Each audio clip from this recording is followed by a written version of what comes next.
¿Qué tal, jóvenes? ¿Cómo están? Buenas tardes. Buenas tardes.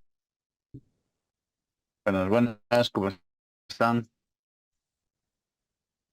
A ver, bueno, lo que les indicaba ayer, ¿no es cierto? Pues dentro de lo que es el proceso de coagulación, floculación y sedimentación, pues hay una primera parte que justamente es donde nosotros vamos a agregar factura más adelante. De todas formas, la idea de esto es romper la estructura del coloide. Ese es eh, elementos, en este caso diminutos, que ciertamente no pueden sedimentar fácilmente y pues tienen que consolidar lo que son los flóculos. Pero antes de ello, vuelvo a recalcarles, ustedes deberían romper la estructura que tienen estas. No se olviden que están cargados negativamente, ¿no? Y entre sí, pues no dan un coágulo. ¿Ya? Entonces, eso es lo que vamos a ver en esta clase. Entonces, por aquí, como verán en esa pequeña imagen, ¿no? Por lo general lo que se tiene es eh,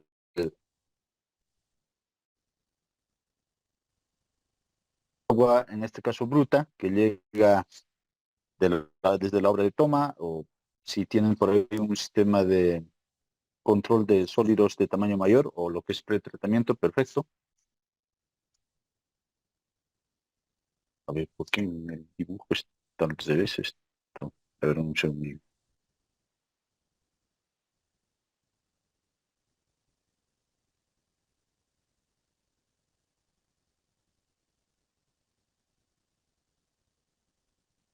¿Mm? Claro. A ver, un segundito, por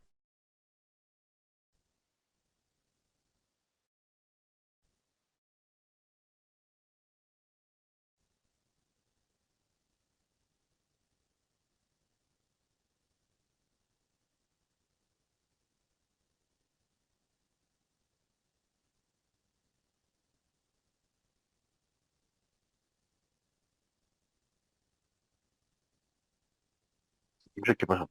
Ya, bueno, como les decía, a ver, digamos entonces con este otro lápiz.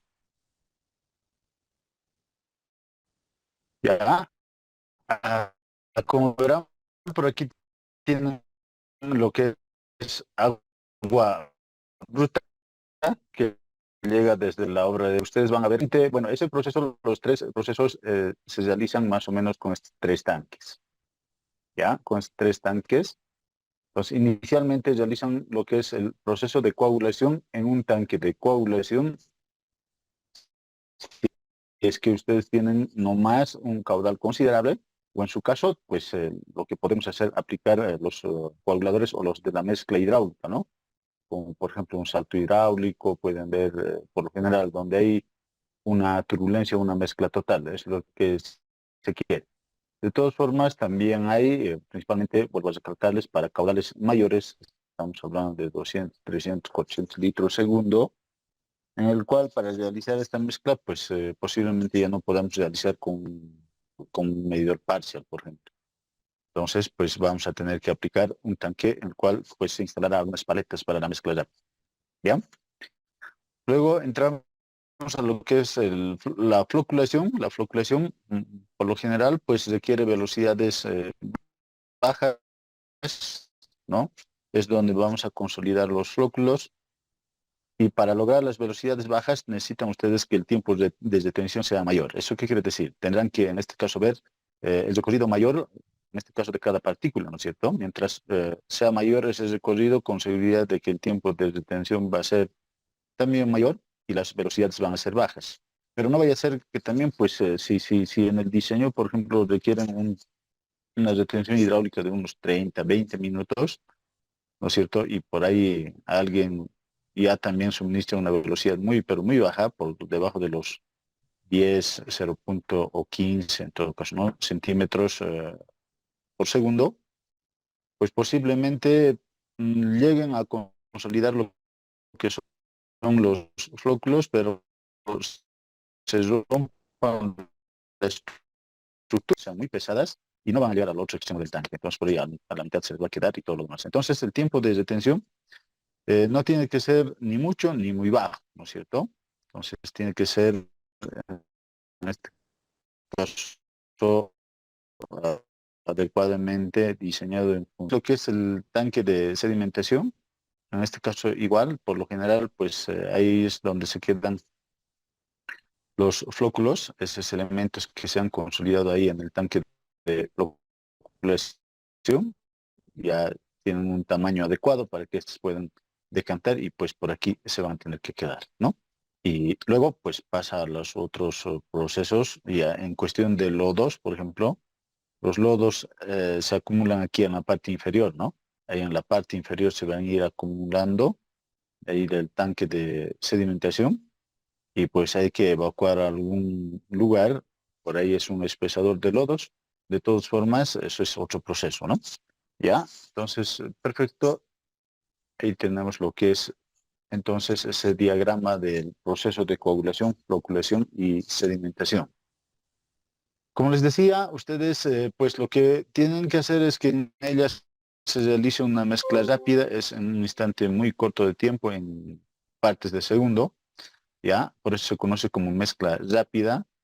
Además, deberían tener una cierta intensidad de agitación si es en un tanque. Por ejemplo, aquí tenemos un tanque de coagulación.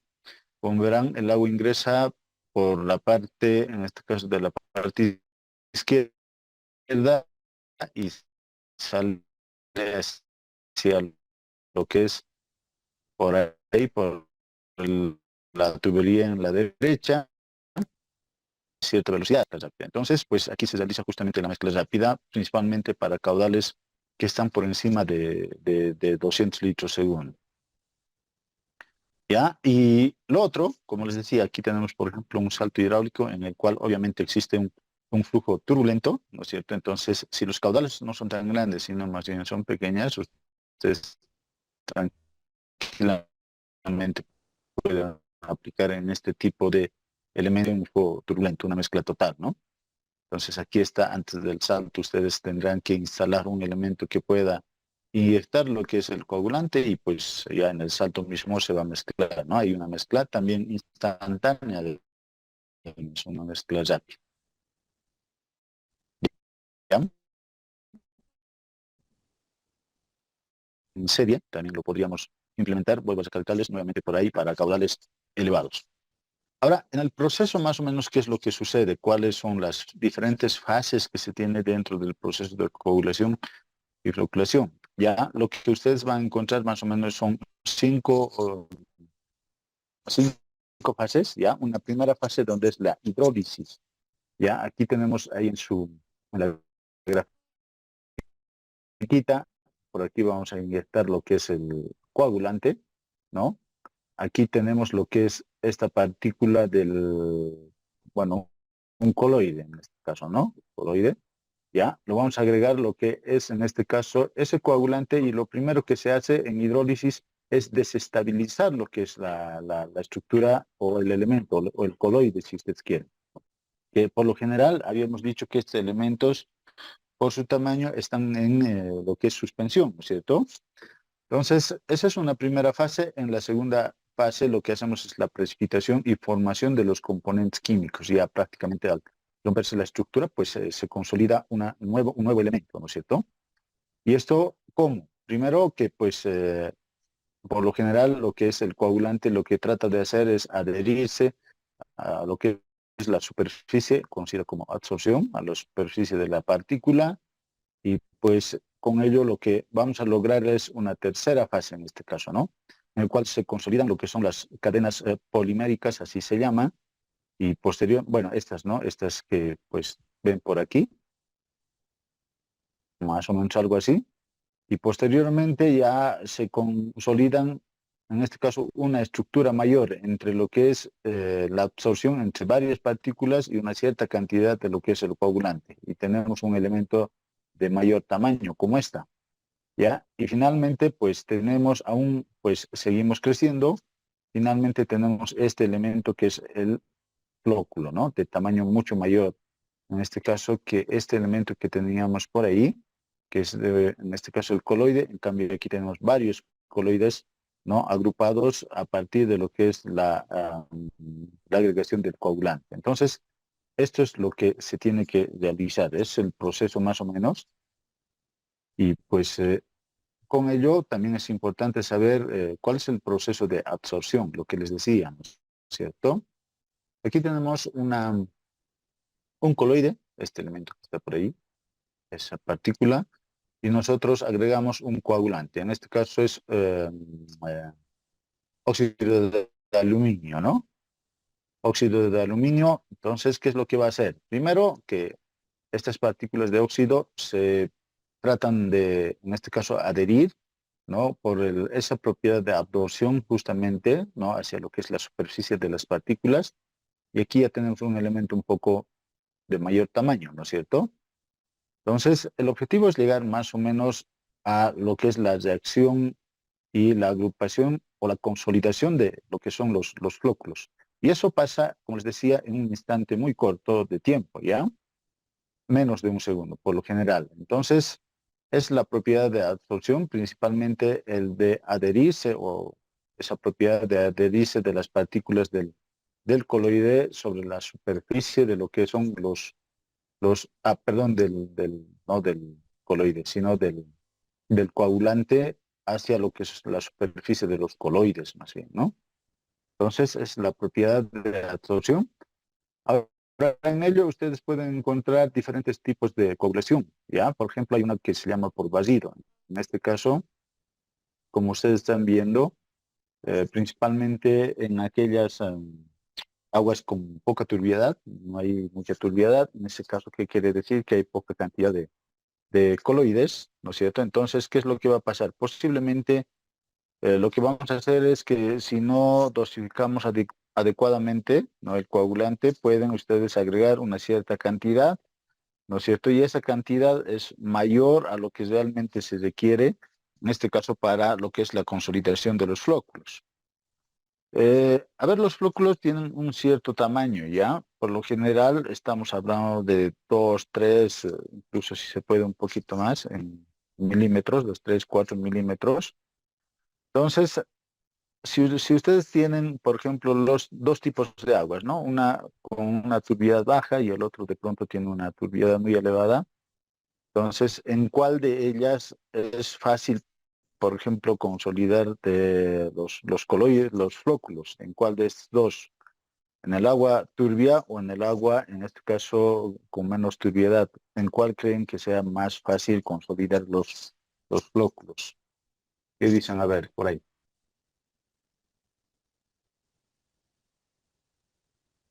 A En ver, la que es, adelante, Brian, creo que estaba. en la que es menos turbia. ¿Sí? Ya, ok. ¿Qué dicen? A ver, Gustavo Quispe, Abascal.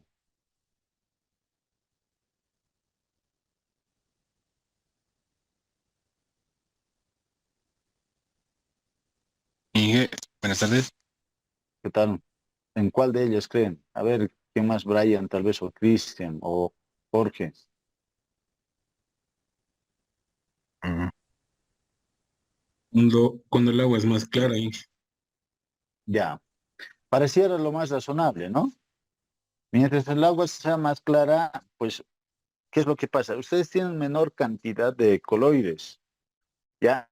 Entonces, para poder consolidar lo que son los flóculos, incluso van a tener que inyectar mayor cantidad de coagulante, ¿no? En cambio, cuando el agua tiene mayor cantidad de partículas coloidales, es más fácil de consolidar los flóculos, ¿no? Porque ahí, pues, están, en este caso, si ustedes quieren una gran cantidad en un pequeño volumen, entonces ustedes agregan una cierta cantidad del coagulante, rápidamente se va a formar, porque hay varias partículas.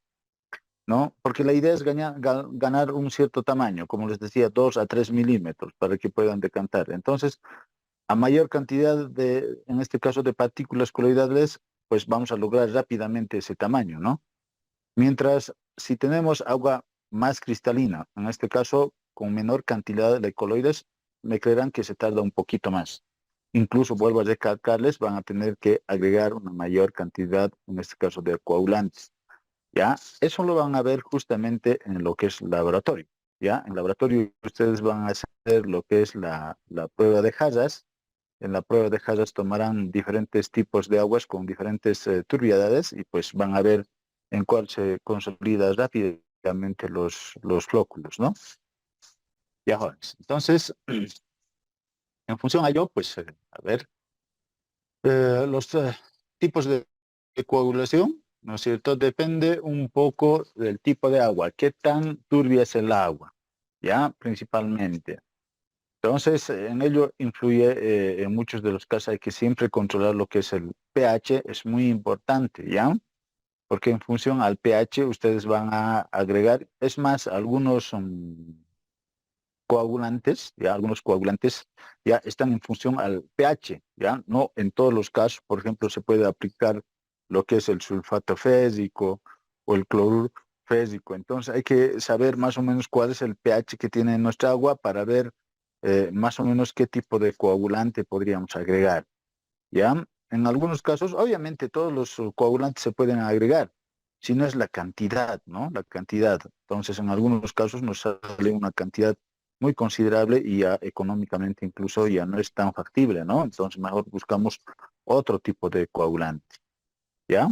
Entonces, tenemos ahí tipos de aguas, por ejemplo, con baja concentración de coloides, por aquí. A ver, voy a ver si yo puedo pintar. No, nada. Estoy chueco nuestro la pantalla, no sé qué pasó. ¿Ya? Entonces, aguas con una baja concentración de coloides y además una baja alcalinidad.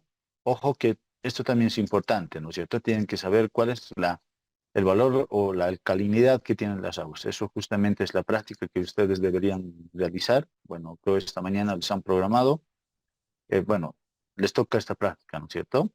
Entonces, en ello, pues se forman lo que son los coagulantes, ¿no? O, perdón, los flóculos a través del proceso de precipitación o flux de barrido, lo que les decía ese dato, ¿no es cierto? O sea, como hay poca cantidad de coloides, pues van a tener que agregar mayor cantidad de coagulante, ¿ya? Entonces, justamente es lo que dice por aquí, ¿no? Alta dosis de coagulación. Entonces, hay que entender muy bien esta parte, por ejemplo. Entonces, cuando el agua tiene cierta turbiedad, pero no es tan elevada, posiblemente requieran ustedes mayor cantidad del coagulante, ¿ya? Otro, en este caso, aspecto, cuando ustedes tengan baja concentración de los coloides, pero alta alcalinidad. Aquí teníamos baja, ¿cierto? En cambio, aquí tenemos una alcalinidad alta. Entonces, igual, más o menos el proceso de formación de los flóculos es la misma por precipitado, alta dosis de coagulantes, en este caso, mayor cantidad de dosificación en el coagulante, ¿no es cierto? Más o menos es lo mismo. Alta concentración de coloides, en este caso ya tienen ustedes agua más turbia, pero con baja alcalinidad, ¿ya? En este caso, por absorción, ¿eso qué quiere decir? Que ustedes van a agregar una cierta cantidad de coagulante y estas van a tener que estar adhiriéndose a lo que es la superficie de lo que son las partículas coloidales, ¿no es cierto? Además nos dicen que pues aquí el pH debería estar más o menos entre 4 y 7, ¿no? La dosis del coagulante incrementa con la concentración de las partículas, adición de alcalinidad. Otro, alta concentración de los coloides, alta alcalinidad. Esta, pues por aquí teníamos con baja, ¿no? Por lo general, pues ustedes deberían, en este caso, realizar la coagulación mediante lo que es el proceso de precipitación de hidróxidos, ¿ya? Y un pH más o menos recomendado, en este caso es mayor a 7, ¿no? 7, ¿ya? La dosis del coagulante incrementa nuevamente con la concentración de las partículas, ¿ya? Entonces, eso es importante también, ¿no? Referente a lo que son los coagulantes, pues ustedes van a encontrar coagulantes metálicos por lo general. Esto es lo que nosotros manejamos en el medio, ¿ya? Pero también hay algunos como los poliméricos inorgánicos, ¿ya? También se puede trabajar con ellos. Hay algunas alternativas, pero para pequeños caudales, ¿no? Por lo general nosotros trabajamos con esto. Ya, por ejemplo, el sulfato de aluminio, ahí aparece el sulfato fésico, cloruro fésico, aluminato de sodio.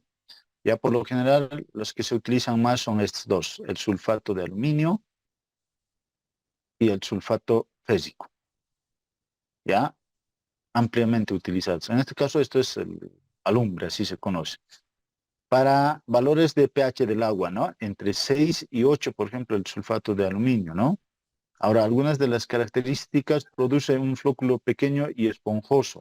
Se recomienda principalmente en el tratamiento de agua potable y en la reducción de coloides orgánicos y fósforo. En el otro caso, sulfato fésico tiene una amplitud en lo que es el pH, desde 4 hasta 11 ustedes podrían aplicar por ahí en ese rango, y por lo general las aguas, bueno, en los diferentes cuerpos de agua que tenemos nosotros están más o menos del orden de 5 hasta 10, ¿no? Hasta 9 incluso, ¿ya? Entonces, tranquilamente pueden aplicar esta o esta también, ¿no? Aunque esto tiene un mayor rango en el pH de 4 hasta 11. A ver, algunas de sus características. Producen flóculos grandes y densos que decantan rápidamente, por lo que es como en la precipitación de aguas residuales, urbanos o industriales. Se emplea también en tratamiento de agua potable. Sí, se utiliza harto lo que es el sulfato fésico. Aquí en Potosí, por ejemplo, se trabaja con esto, ¿ya? A no ser que hayan cambiado, ¿no? Si ustedes cambian, por ejemplo, el sulfato fésico por sulfato de aluminio, pues prácticamente lo que va a variar es la dosificación, ¿no? Una estará en menor cantidad que la otra, pero igual se puede aplicar cualquiera. En el diseño, por ejemplo, eh, del tanque de coagulación, ¿no? No depende mucho, en este caso, del tipo de elemento que van a utilizar. Ya lo que van a, si es por paleta, nada más, pero igual, el tanque va a seguir siendo el mismo. El cloruro fésico de aplicación muy limitada, dice, ¿no? Por tener un intervalo de pH más corto. Es enérgico, aunque puede presentar problemas de coloración en las aguas. ¿Ya? Sinceramente yo no he visto esto aplicar en las plantas. Con los que sí hemos más o menos trabajado es esta, sulfato de aluminio, a esto mucho. El otro, bueno, en este caso aluminato de sodio, se emplea poco. Su uso más habitual es eliminar color a pH bajo, ¿no? Además se puede usar en el ablandamiento de agua con cal, ¿ya? Depende también un poco de las características, ¿no? Y los poliméricos, ¿ya? En este caso se pueden emplear los polímeros de hierro y aluminio como coagulantes. Es más recomendado el uso de policloruro de aluminio para el tratamiento de aguas blandas y turbias. Entre los polímeros orgánicos o polielectrolitos que se pueden emplear están los derivados del almidón y la celulosa, ¿no? Por lo general, esta del almidón. Es más, en la universidad hemos tenido varias tesis que pues han hecho pruebas, en este caso de coagulación, utilizando lo que es el almidón, han utilizado papa, la moringa. Entonces son buenos elementos que se pueden utilizar para este proceso. ¿Ya? Pero vuelvo a recalcarles, por lo general nosotros trabajamos con estas dos, ¿ya? En lo que es el tratamiento de agua cruda o tratamiento para lo que es agua para consumo, ¿no? Ahí aparece algunos subproductos en este caso, ¿no? Eh, por ejemplo, basados en aluminio, lo que les decía, aquí un poquito más amplio, ¿no? En cambio aquí hemos descrito quizá los más sulfato de aluminio. Este es muy utilizado, lo que les decía. ¿Ya? Esto por general, basados en lo que es subproducto de aluminio, este se utiliza mucho. Aluminato de sodio, yo sinceramente no lo he visto. Polihidróxido, cloruro de aluminio, tampoco. ¿ya? Basados en hierro sulfato fésico. Este es muy utilizado, ¿ya? El cloruro fésico, el sulfato ferroso, pues, tampoco lo he visto. Basados en calcio, cloruro de magnesio, ¿ya? Por lo general todos son coagulantes de origen mineral, ¿no? Prácticamente todos, ¿ya? Entonces, si alguien quiere profundizar un poco más, lo que les recomiendo es que puedan ver sulfato de aluminio y, en este caso, sulfato fésico. Ahora, ¿cómo determinan más o menos la dosis óptima? A ver cuánto vamos a agregar de coagulante para un agua que tiene cierta turbiedad. ¿Ya? 20 NTUs, 30 NTUs, ¿cuánto le vamos a poner? ¿No? Entonces, para ello justamente existe una prueba conocida como prueba de Hajas. Por lo general, pues este equipo tiene entre 4 y 6 Hajas. Lo común es que tenga 6. Como ven por aquí, 1, 2, 3, 4, 5 y 6, ¿no? Entonces, ¿qué es lo que pasa? Ustedes agarran, en este caso, agua, vamos a suponer, de un río con la misma turbiedad, obviamente todas, ¿no es cierto? Una sola muestra, ¿no? Y lo que hacen es distribuir a los seis jarras, ¿ya? Que tienen una capacidad de 1 litro, por ejemplo, a las 6 jarras. Entonces, a cada una de ellas tienen que aplicar una cierta cantidad de coagulante, no el mismo, ¿no es cierto? Ya, al primero le pueden poner menor cantidad, al segundo le aumentan un tantito y es sucesivamente. Tienen que ir agregando, o sea, jarra que pasan, le agregan una cierta cantidad, en este caso del coagulante. Ya, entonces, ¿qué es lo que va a pasar? Ustedes realizan la mezcla rápida con estas paletitas que están por ahí, ¿no? Cada una de estas paletitas están enganchadas ahí al borde, ¿ya? Y paletitas. Entonces, eso hace girar una mezcla rápida inicialmente cuando ustedes agregan el coagulante, por lo general es 30 segundos, ¿ya? Posteriormente entran a la fase de, en este caso, mezcla lenta, sería más o menos representar lo que es la floculación. Entonces, en esa mezcla lenta van a ver ustedes que se forman los flóculos justamente, ¿no? Y posteriormente se dan otro tiempo para lo que es la sedimentación. Ciertamente, en esta prueba ustedes van a ver lo que es coagulación, floculación y sedimentación, ¿ya? Entonces, ustedes, ¿qué es lo que van a ver? Van a ver el resultado en las 6 caras, después de todo ese proceso de coagulación, floculación y sedimentación. E irán comparando, ¿no? A ver qué ha pasado con una cierta dosificación en la jarra 1, ¿no? ¿Cuál es la turbiedad remanente? O al final, ¿cuánto ha quedado en la jarra 2? Así van a comparar las 6 jarras. Y obviamente la dosificación más óptima, o óptima en todo caso, o la más adecuada, será aquella que pues tenga como resultado una turbiedad baja o casi nada, ¿no? Entonces, eso es lo que se hace, ¿ya? En eso consiste la prueba de Hayes. Por ejemplo, aquí tenemos, en esta grafiquita, tenemos sulfato de aluminio, en este caso otro coagulante, cualquiera, ¿no? Tipo A, tipo B, tipo C, cualquiera. Sulfato de aluminio, sulfato férrico, cualquiera, ¿no es cierto? De las que les hemos mostrado. Ya por lo general, el que tiene mayor rendimiento, vean que siempre es este sulfato de aluminio, ¿ya? Por ejemplo, esta puede ser la jarra 1, esta que sea la jarra 2, esta que sea la 3, esta que sea la 4, ¿no es cierto? Esta que sea la 5 y esta la 6, más o menos. ¿Ya? Entonces, en cuestión de, por ejemplo, de remoción, hay algunos coagulantes que pues tienen una remoción muy baja. Esta, por ejemplo, esta, ¿no? Bajísima. ¿No? En comparación a lo que es el sulfato de aluminio que está por aquí arriba, ¿no? Tiene un gran porcentaje de remoción de la turbiedad. Entonces ahí ya podría decir alguien el sulfato de aluminio es muy bueno, sí, pero a veces cuesta un poquito más, ¿ya? Entonces, a ver, ¿qué es lo que pasa? Vamos a analizar solamente lo que es el sulfato de aluminio. La jarra 1, ¿cuánto le han agregado? 60 miligramos de coagulante por litro, ¿no ve? ¿Y cuántos remueven más o menos de turbiedad? Más o menos el 80% por ahí. Ya avanzamos un poquito, ya llegamos a 140. Ya agregamos 140 a la jarra 2 y casi llegamos a una remoción del 95%, más o menos diría yo. Por ahí, ¿verdad? Ya 180, subimos un poquito más. Luego llegamos a una dosificación de más o menos 230 por ahí y ya estamos bajando. ¿Ya? Y de pronto llegamos a una dosificación de 300 miligramos, ¿no es cierto? De coagulante ya hemos bajado y de pronto le agregamos 380, ya de pronto se dispara, ¿no? Está más bajo.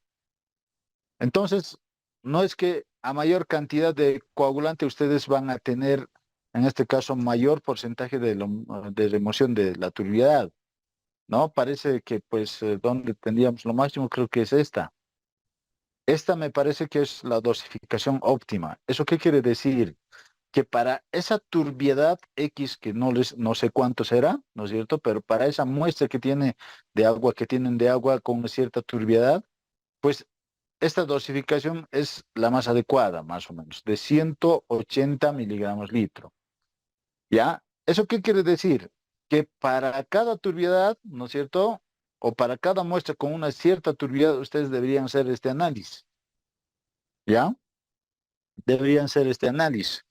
Porque hoy día podría llegar el agua con una turbiedad de, no sé, bajo, digamos, 10 NTUs, ¿no? Y de pronto mañana llega con 15, ha llovido en la noche, digamos, ¿no?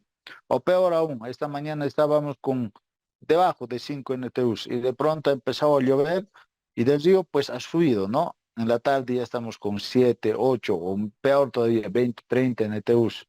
De golpe ha subido. Entonces, ¿qué es lo que yo tendría que hacer? ¿No es cierto? Tendría que agarrar esa muestra de agua que te ha llegado a la planta de tratamiento, ¿no es cierto?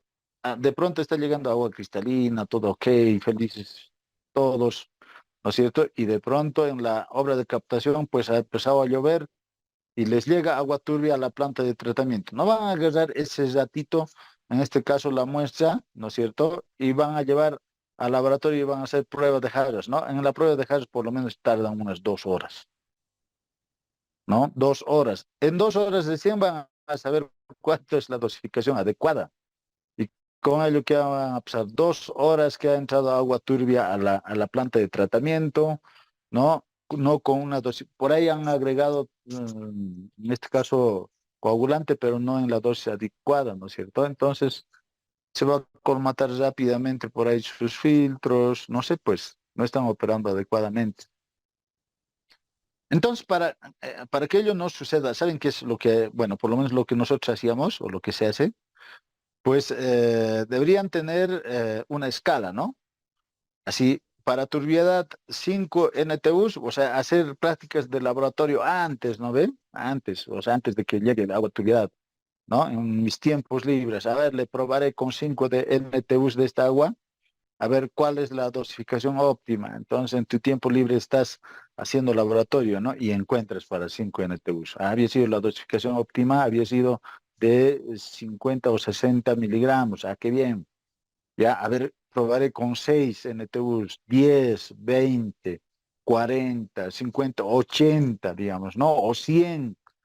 Entonces, yo voy a tener una escala ya realizada, ¿no? O sea, para 20 yo he encontrado una dosificación, no sé, de 70, 80 miligramos.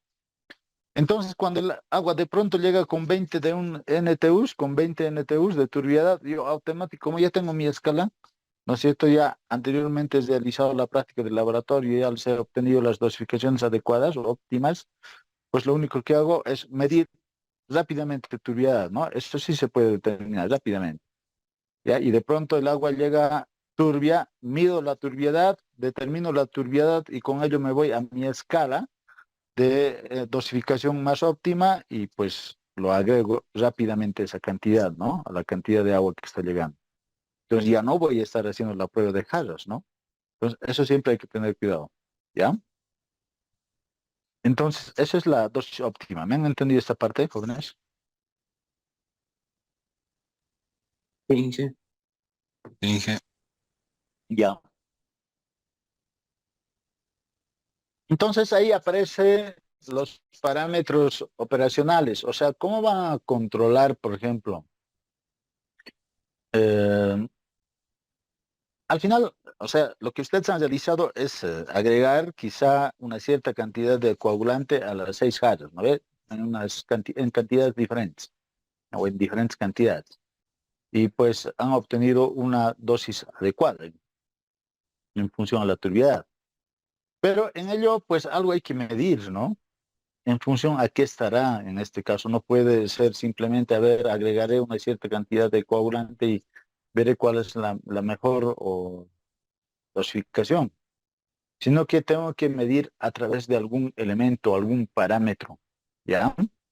Entonces, ahí aparece el gradiente de velocidad, ¿ya? Un parámetro muy, pero muy importante que se determina tanto lo que es, en este caso, el tanque de coagulación como el tanque de floculación, ¿ya? Entonces, con este valor, con lo que es el gradiente de velocidad, ustedes van a realizar el diseño, ¿ya? Con esto se realiza el diseño. Entonces hay que hacer, pues, a ver, en cuestión de diseño, yo tengo, no sé, una serie de datos, ¿no? De todo el año, porque cuando ustedes estén realizando el diseño de la planta de tratamiento, ¿qué es lo que van a hacer? Van a tomar muestras en la obra de toma en diferentes periodos, ¿no? O temporadas también del año. Y a ver cuál es lo más complicado. Ya por ahí tengo en este caso, en esta temporada, donde no llueve mucho, agua cristalina, y ok, pues bárbaro, es lo que uno siempre quiere. Y de pronto ha empezado a llover o llueve mucho en los meses de diciembre, enero, en el cual la turbiedad se dispara, ¿no es cierto? Llega a valores de 200, 300. Entonces, igual eso tengo que tomar, pues, ¿no? Entonces, siempre se diseña, no se olviden nuestras estructuras, todo lo que son las obras en ingeniería, siempre se consideran, en este caso, para los eventos máximos o para los eventos críticos, ¿no ven? Entonces toman en cuenta esa turbiedad máxima, pues, y con eso tienen que realizar el diseño. ¿Ya? Entonces agarran esa agua y llevarán al laboratorio, hacen la prueba de jarras y todo lo demás y determinan la dosificación óptima, está bien. Pero al final lo que también deberían determinar y tener presentes del gradiente de velocidad, ¿ya? Y el tiempo que se conoce como tiempo de mezcla o de retención durante el cual se debe aplicar lo que es la agitación, esa mezcla rápida, en qué tiempo debería realizarse, ¿ya? Entonces, para ello, pues obviamente lo que hay que tomar en cuenta es la ecuación de Kahn y Stein, ya que es esta que aparece por aquí, ¿ya? Que está en función a qué? A los diferentes volúmenes de control y los tiempos de mezclado, ¿ya? Entonces, este valor deberían ustedes controlar. Hay para, en este caso, rangos, ya dependiendo del tipo de mezcla, si es con paletas o por ahí es nomás con un mezclador hidráulico, pues tendrán valores recomendados. Entonces, asumen uno de ellos y con ello van a diseñar. ¿Ya? Eso lo vamos a ver en el ejemplo, por ejemplo. ¿Ya? Entonces, aparte de lo que es el tiempo, ustedes deberían determinar la intensidad de mezcla en el caso de utilizar mezcladores mecánicos. Ya, lo que les decía, más adelante les vamos a explicar eso. Hay dos tipos de mezcladores: mezcladores mecánicos para grandes caudales y mezcladores hidráulicos, en este caso para caudales que están por debajo de 200 litros segundo, ¿no? Ya, entonces en función a ello, ustedes deberían, como les decía,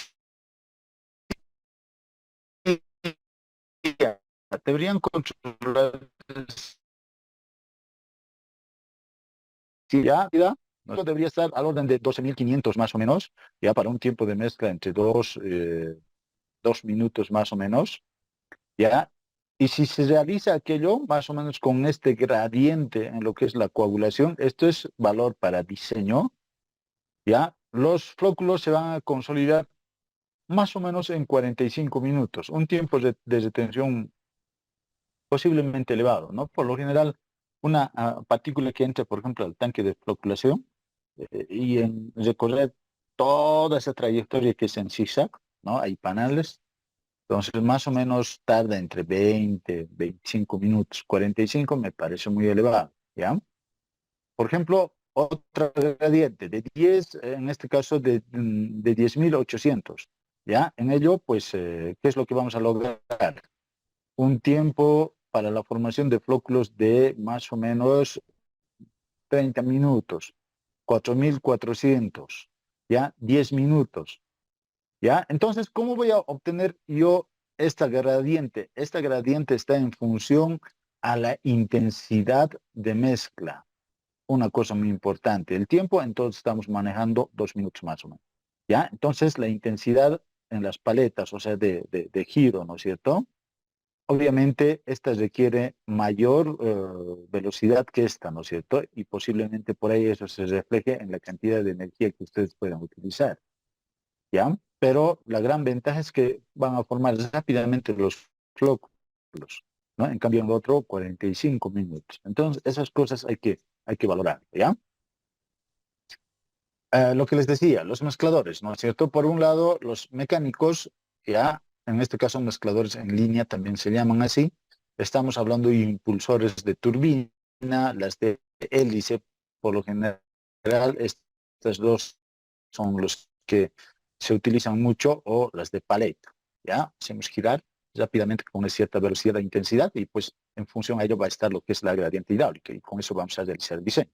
O los hidráulicos, ¿no? En este caso, pues, ¿cuáles? Por ejemplo, el salto hidráulico. El salto hidráulico en una canaleta parcial, puede ser canaleta de fondo inclinado, pues aquí estamos hablando de un cambio de pendiente brusco, ¿no ve? Ahí se presenta o se puede generar lo que es el salto hidráulico, ¿verdad? O al pie de un vertedero rectangular. Por cualquiera de estas ustedes pueden aplicar. Es fácil de calcular, ¿no? En línea, en este caso, difusores, inyectores estáticos, principalmente esto en tuberías, ¿ya? En cambio, esto para canales, ¿no es cierto? ¿Ya? Canales. No van a poder aplicar un vertedor rectangular en tuberías, ¿no es cierto? Difícil. O difusores en inyectores en canales, también difícil, ¿ya? Entonces, excepto, los difusores sí podían entrar en canales, pero en los inyectores, difícil, ¿ya? Entonces, igual, ¿ya? En tuberías, por ahí alguien dice, yo no voy a utilizar tuberías en la conexión de los diferentes elementos de la planta, sino no voy a utilizar canales más bien, si no voy a utilizar tuberías, pues tendrán que utilizar cualquiera de estos, en este caso, mezcladores, ¿no es cierto? Puede ser también caídas, ¿ya? Puede ser orificios, puede ser vertedero triangular, contracciones, medidor, en este caso nuevamente esto en tuberías, ¿no ven? Medidor Venturi, reducciones, orificios ahogados, etc. ¿Ya? Entonces son algunos de los mezcladores. Por lo general, dentro de lo que son los mecánicos, los que se utilizan mucho son estos dos, de impulsión de hélice y las paletas. Y en cuestión de los hidráulicos son, ya, en nuestro caso casi siempre hemos visto estas, ya, estos de medidor parcial, o en este caso cambio de pendiente ahí en el fondo, o los vertederos, cualquiera, no siempre rectangular, ¿no ve? Cualquiera de esas. ¿Ya? Eso es lo que más se utiliza, más o menos. Nosotros vamos a trabajar con este, ¿ya? En el ejemplo, obviamente, aquí una cosa muy importante es que los mecánicos obviamente requieren energía eléctrica, ¿no ve? ¿Ya? Lo que sí son, pues, para caudales grandes, ¿ya? Por encima de los 200 litros por segundo. Entonces, ya es una planta grande y en ella, pues, sí o sí hay que tomar en cuenta lo que es la parte electromecánica. Posiblemente tenga algunos elementos o equipos electromecánicos que, pues, van a facilitar la operación. Entonces, la energía es muy importante en ello. ¿Ya? En cambio, en los otros, la gran ventaja de los hidráulicos es que no requieren, por ejemplo, en cuestión de los mezcladores en medidor parcial, pues no requiere energía eléctrica, ¿no ve? Entonces nos ahorramos, ¿ya? Entonces, la desventaja quizás es que se aplica para caudales pequeños, ¿no es cierto? Entonces, tienen obviamente sus pros y sus contras, ¿verdad? Y aquí, por ejemplo, en el caso de tuberías, aquí tenemos los inyectores, por ejemplo, de coagulante en tuberías, o sea, en sistemas presurizados. Lo mismo por aquí aparece, en este caso, un mezclador en línea, ambos son en línea, ¿no es cierto? Aquí es más, se aplica un impelente que puede aplicar. Ya, esto, por ejemplo, en el caso de tuberías.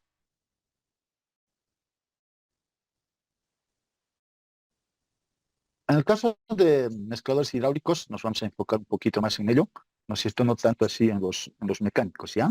A ver, ¿qué es lo que tenemos? Una cosa muy importante es la potencia, ¿no es cierto? Ustedes han hablado mucho de la potencia cuando han calculado las bombas, ¿no es cierto? En hidráulica uno, no sé si habrán visto en 2, ¿ya? Pero saben que la potencia está en función al caudal y en este caso, si estamos hablando de una bomba, ¿no es cierto? Pues estará en función a la altura que van a generar, en este caso, la altura geométrica, ¿no? En el caso de turbinas, la altura de caída, ¿verdad?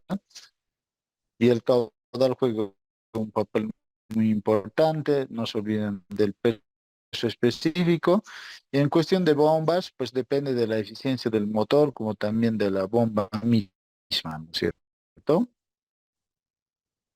Ya, de todas formas, esta es la potencia. Si se va a expresar en una unidad de volumen, en este caso, pues vamos a dividir la potencia entre lo que es el volumen de control y a partir de ello lo que logramos es esta expresión, ¿no? Haciendo una relación justamente de lo que es la potencia, el peso específico.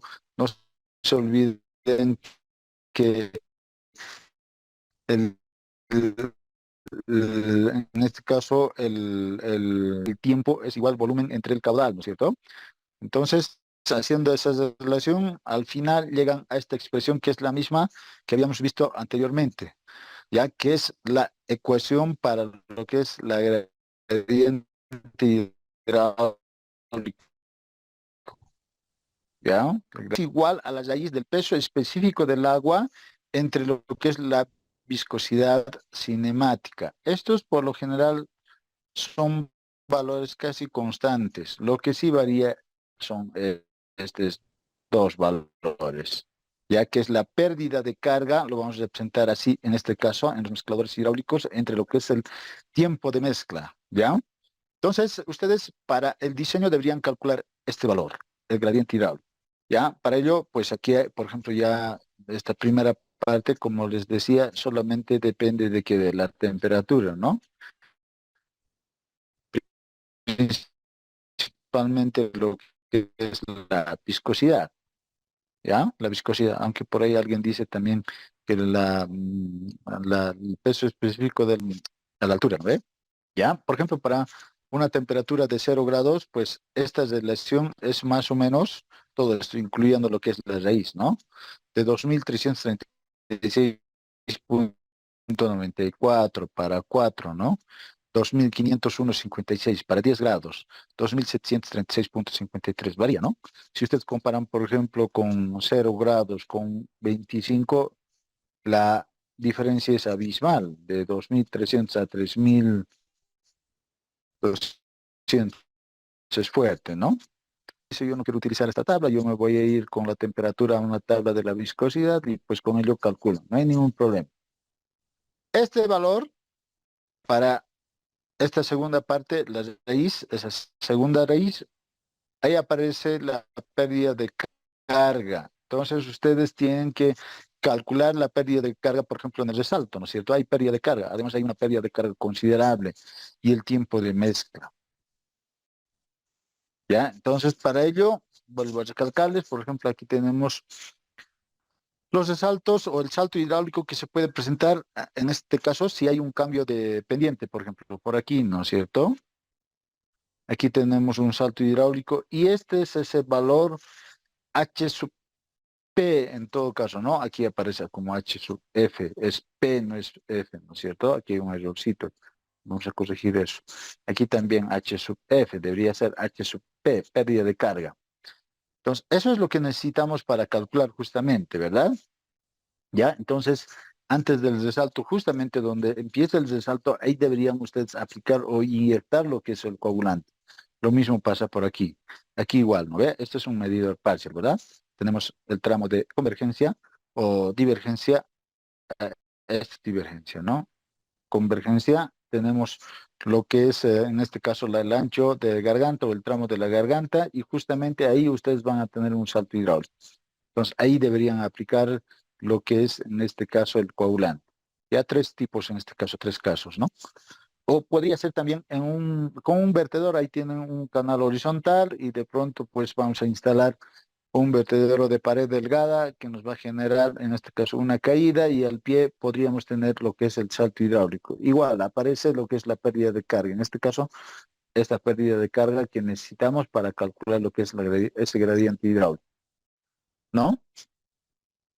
Aquí una cosa ya nos recomienda, ¿no? Nos dice que el gradiente de velocidad, o sea, óptimo, el más adecuado, ¿no? Para este tipo de unidades está al orden de 1000, ¿ya? Entonces, eso debería tomar yo en cuenta para el diseño, ¿ya? Entonces, para ello no se olviden que la pérdida de carga, pues ustedes saben muy bien, si ustedes aplican la ecuación de energía aquí en la sección inicial, o sea, antes del salto, y aquí en la sección final, o sea, después del salto, ustedes aplican la ecuación de energía, pues a partir de ello determinarán la pérdida de carga, ¿no es cierto? Eso es fácil, eso sabemos, hemos hecho en hidráulica 2. Pero además, saber las profundidades alternativas, ¿no ve? Por ahí el número de Freud. Y el número de Freud, en este caso, se toma en cuenta ahí antes del salto hidráulico y es igual a la velocidad en ese punto entre lo que es la raíz de la aceleración de la gravedad y la profundidad en esa sección. Para nada esto es complicado, es fácil de determinar. Y ustedes saben calcular lo que son los saltos hidráulicos, ¿ya? Entonces, como verán, no es muy complicado en el caso de cálculo y diseño de mezcladores hidráulicos, ¿ya? No es muy complicado. Entonces es más bien sencillo lo que ustedes ya conocían, por eso les decía en las plantas de tratamiento, el diseño como tal para nada es complejo, quizá más bien lo que habría que ver es revisar lo que ya habíamos visto en canales, principalmente para esta parte, ¿no? O si van a tener ustedes un mezcladores presurizados, pues tendrán que ver sistema de tuberías un poco, ¿ya? Entonces, eso es lo que queríamos mostrarles en la parte teórica. Ahora vamos a entrar a los ejemplos. ¿Alguna consulta, jóvenes? Pregunta, tal vez hasta aquí.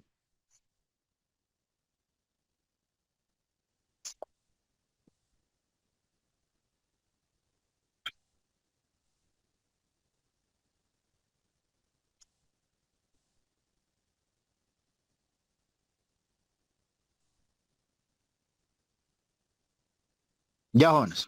Entonces, pues el ejemplo lo vamos a desarrollar en la siguiente clase. Ya, vamos a hacer vamos a ver uno, ¿ya? Nosotros un medidor parcial o un vertedero al pie del vertedero y ustedes van a hacer otro, ¿ya? Entonces, eso el día martes. Ya, jóvenes, martes nos vemos en clase presencial. Ya, jóvenes. Entonces yo les dejo por aquí. Si hay alguna consulta, pues adelante, jóvenes. Y si no, nos vemos el día martes. No, mañana, ¿no? Mañana. A ver, antes de despedirme, ¿en qué han quedado con Edgar esta mañana? ¿Han coordinado lo del laboratorio? No, no, Inge, pero él, la anterior vez cuando hablamos nos dijo, nomás me avisan y no hay problema. Esta mañana fuimos, pero no estaba. Oh, pues qué bacana. Ya, a ver, mañana iremos un rato, por favor. Yo más iré. Entonces, si es que no están coordinados por ahí bien, mañana nos veremos en el laboratorio a las 4:15, ¿les parece? Sí, está bien. Porque si no vamos a retrasar mucho las prácticas. Ya tenemos esto de alcalinidad, acidez y dureza del agua. Luego luego tienen que hacer la prueba de Haas. Incluso para esto que estamos haciendo ahora ya deberían haber hecho la prueba de Haas. Bueno, es lo último que hacemos también, ¿no? En cuestión de práctica. Ya, de todas formas, a ver, mañana nos veremos en el laboratorio, ¿les parece? A las 4:15. Sí, Inge. Ya, ya, jóvenes. Entonces, hasta mañana. Buenas tardes y nos vemos mañana en el Todo bien, laboratorio. Inge. Chao, chao, nos vemos. Hasta mañana.